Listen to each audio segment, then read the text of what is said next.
अभी नहीं तो कभी नहीं। नमस्कार दोस्तों, मैं सुनील चौधरी, मेरे साथ है एक बोर्ड के student. Good evening all of you. मैं वैभव सिंह, कमला नगर स्थित सरस्वती विद्या मंदिर का छात्र हूँ। मेरे मन में बोर्ड से रिलेटेड कुछ क्वेरीज हैं जिसका सॉल्यूशन मैं सर के पास पूछने आया हूँ। बहुत बहुत आपका स्वागत है NAS success point YouTube channel पर। इसके माध्यम से इनके द्वारा पूछे जा रहे प्रश्नों के जवाब अन्य छात्रों को भी मिलेंगे जो क्लास 12th या 10th की बोर्ड की परीक्षाओं की तैयारी कर रहे हैं। कई सारी जिज्ञासाएं रहती हैं कि परीक्षा की तैयारी कैसे करनी है, इस तरीके के कई सारे प्रश्न होंगे। तो मैं जानना चाहूंगा कि किस तरीके के प्रश्न के उत्तर आप मुझसे प्राप्त करना चाहते हो। Sir, first question was being a student, जी, बोर्ड से काफी डर लगता है। सर, उस बारे में आप क्या सलाह देंगे कि बोर्ड से किस तरीके से हम ऐसा कुछ करें कि डर कम हो जाए?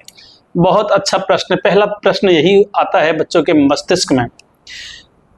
अगर आप थोड़ा सा ध्यान दें तो आप देखोगे कि आप प्ले ग्रुप से स्टडी करते हुए आ रहे हो और हर साल एक फाइनल एग्जाम भी होता है जिसका रिजल्ट भी आता है। लेकिन आप देखोगे क्लास 10th और 12th की जो बोर्ड की परीक्षाएं होती हैं उससे पहले बच्चों को उनके पेरेंट्स, उनके टीचर्स, इवन सोसाइटीज या फिर अगर हम बात करें न्यूज़पेपर, मीडिया, इनके माध्यम से भी बहुत ज़्यादा हाईलाइटेड किया जाता है।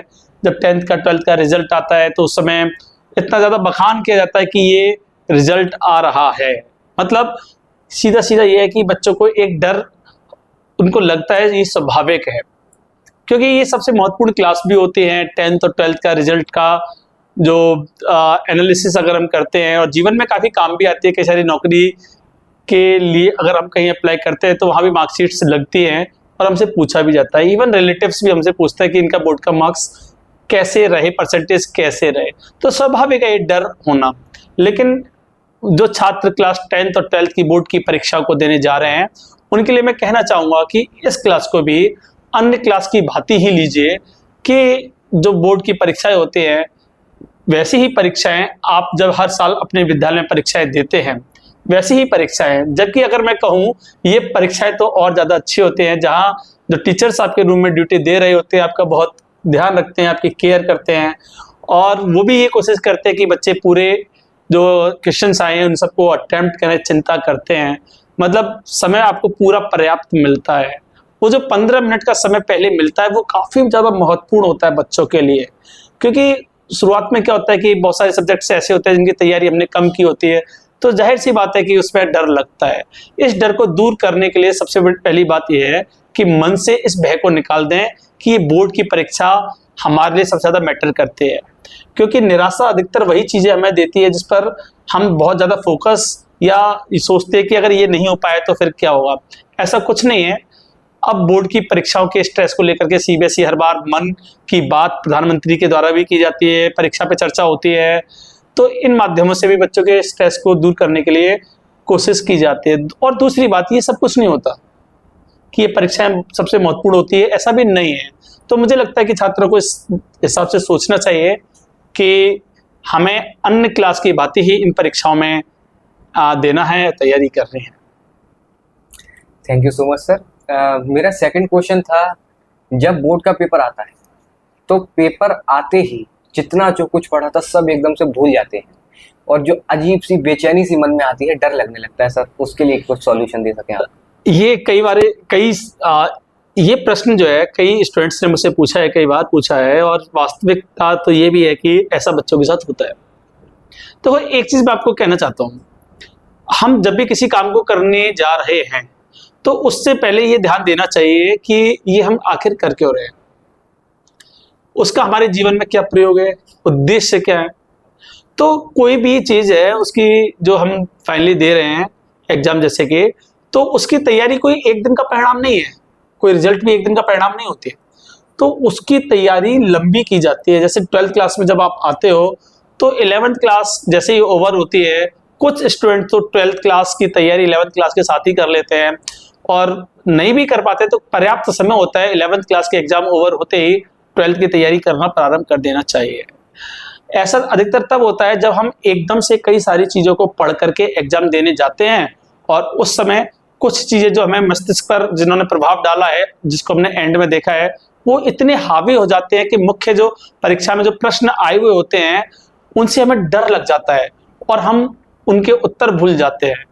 कभी कभार क्या होता है कि प्रश्न जो है होता क्या है कि जो प्रश्न का उत्तर हमें देना है उसकी जगह हम दूसरे प्रश्न के उत्तर को याद कर लेते हैं या वो ध्यान में आ रहा होता है और समझ में नहीं आता। तो ऐसे में करना क्या चाहिए, सबसे जो अच्छी बात है कि बोर्ड की परीक्षाओं में जो प्रश्न पूछा जा रहा है उसको बड़े ध्यान से देखिए, समझिए कि उस प्रश्न में पूछा क्या गया है। एक बात, यदि आपने उस प्रश्न को समझ लिया, हिंदी और इंग्लिश दोनों भाषाओं में पूछा जाता है जैसे सीबीएसई बोर्ड का क्वेश्चन पेपर आता है। एक और अहम बात कि हम प्रश्न पत्र में उन क्वेश्चंस को देखें जिन प्रश्नों का जवाब हमें बहुत अच्छे से आता है, क्योंकि हम उन क्वेश्चंस को अटेम्प्ट पहले करें जिनके उत्तर को हम बहुत अच्छे से लिख सकते हैं। ऐसा कर लेने से हम देखेंगे कि हमारा कॉन्फिडेंस बिल्ड हो रहा है। वो तब होता है जब हम देख लेते हैं कि 100% में से हमने 20%, 30%, 40%, 50, 60% क्वेश्चंस के आंसर दे लिए हैं। अब ऐसा लगता है कि हाँ, अच्छा सा लगता है कि अब मैं फेल तो नहीं होऊंगा, फर्स्ट डिवीजन भी आ जाएगी। तो इस तरीके का कुछ एक मन में भाव रहता है। वहीं दूसरी बात, अब वो प्रश्न जो आपको उनसे कम आते हैं, मतलब बहुत अच्छे तरीके से तो नहीं आते लेकिन हाँ आते हैं, अब उनकी तरफ जाइएगा। ऐसे प्रश्न जो आपको उलझाएंगे, आपके समय को बर्बाद करेंगे, आप जिनके लिए ज्यादा समय दोगे सोचने के लिए, ऐसे प्रश्न को आप अंत में रखिए। क्योंकि होता एक बात और है, अगर ऐसे प्रश्नों के आपने उत्तर को पहले ही लिखना शुरू कर दिया और उसमें आपको समय देना ज्यादा होता है, क्योंकि उसके लिए आप सोच रहे हो, सोच कर लिख रहे हो। It's far better for you, आप सभी के लिए, कि आप उन्हीं प्रश्नों के उत्तर पहले दीजिए जिनके आंसर आपको अच्छे से आते हैं। और आप इसकी तनिक भर चिंता मत करिए कि आपको क्वेश्चन के आंसर सीक्वेंस में लिखने होते हैं। उत्तर सभी प्रश्नों के मिलते हैं, क्योंकि ऊपर जब बोर्ड की कॉपी चेक होती है तो वहाँ कॉलम्स बने हुए होते हैं, हर क्वेश्चन के लिए मार्क्स अवार्डेड होते हैं। तो इसके लिए बेफिक्र रहिए आप। Thank you very much sir, आपने अपने प्रीशियस टाइम मुझको समझाने के लिए दिया और आई विल मेक श्योर कि मैं आपकी सभी बातों को अच्छे से फॉलो करूँ।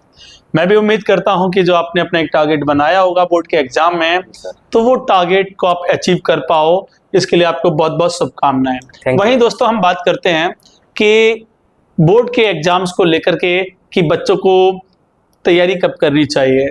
तो मेरा कहना यही है कि अभी नहीं तो कभी नहीं, कोई भी लक्ष्य बड़ा नहीं, जीता वही जो डरा नहीं।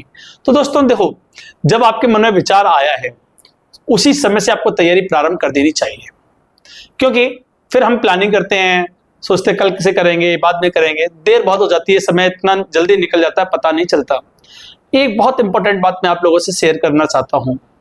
आप देखोगे कि आपके अंदर कितनी क्षमताएं होती है, इसका आकलन आपको उस समय होता सबको है, उस समय होता है जब बोर्ड की परीक्षा है, उससे एक दिन पहले हम इतनी स्टडी कर लेते हैं और ऐसा लगता है, ईश्वर से प्रार्थना करते हैं कि 10 दिन का समय और मिल जाए और जिस स्पीड से आज मैंने पढ़ाई की है ऐसी ही पढ़ाई के साथ डेफिनेटली मैं बहुत अच्छा कर दूंगा और मैं डेली पढ़ूंगा, बस समय मिल जाए ईश्वर की दया दृष्टि से।